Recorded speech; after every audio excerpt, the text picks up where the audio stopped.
The majority of the Albanese government's term. Cost of living has topped the list of voter concerns, as we've seen survey after survey with that result. Our chief election analyst, Connell, has investigated how this financial pain and pressure will be significant across various seats. Tom, what have you found? Yeah, well, it's not going to just hit the same in one area. So that's what's interesting about that.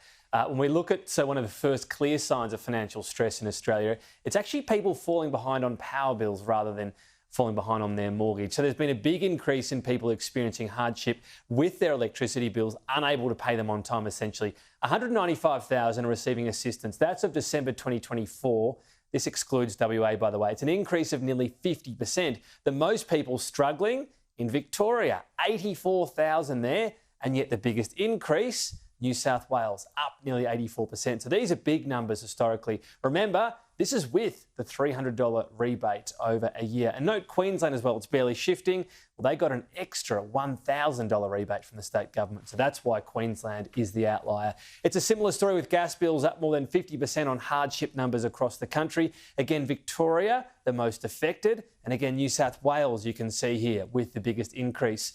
On food security overall, a mixed bag. In 2024, the overall household percentage just struggling to buy enough food was actually down 4%. Low income and single parent households went up. And all these overall figures, we should say, are high by historical standards. People cutting back on dairy, cleaning products, fresh produce, and in particular, meat and protein as well, given how expensive they can be. We can look at the big one as well, mortgage and rental stress. It's defined as having to spend more than 30% of your income just to put a roof over your head. Note, this electorate data dates to 2021 when interest rates were 0.1%. So big changes since then. Note as well the national averages for these figures, 14.5% for mortgage stress, 32.2% for rental stress. So how do these averages stack up against Labor seats in play at this election? Let's start with Victoria. It's seen as the state that will swing hardest at this election. So there are some bigger margins, but still some that are gettable on this page. Chisholm, way higher than the national average in terms of mortgage stress, as you can see.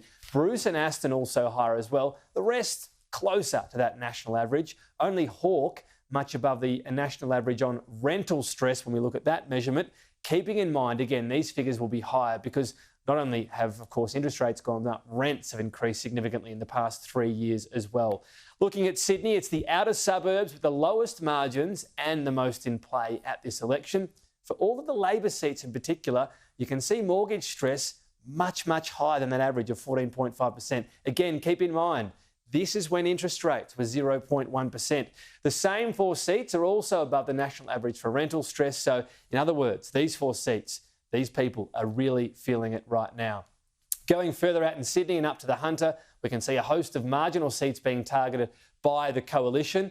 And you can see, well, lower house prices could be a factor here. The mortgage stress much closer to the national average. But conversely, rental stress, it's much more of a problem here. Well above that national average even of 32%, into the 40s in 3 of those seats. So the overall snapshot in the 2 biggest states, even before any of these 13 rate rises and big increases in rent, a lot of households right here are struggling. They were already struggling to make ends meet, and even more so. This is why Labor is talking about turning the corner, and the coalition wants voters to ask themselves, are you better off, Kieran, after the last 3 years? Yes, a fair question, and I think it will be central to the campaign. Tom, thank you.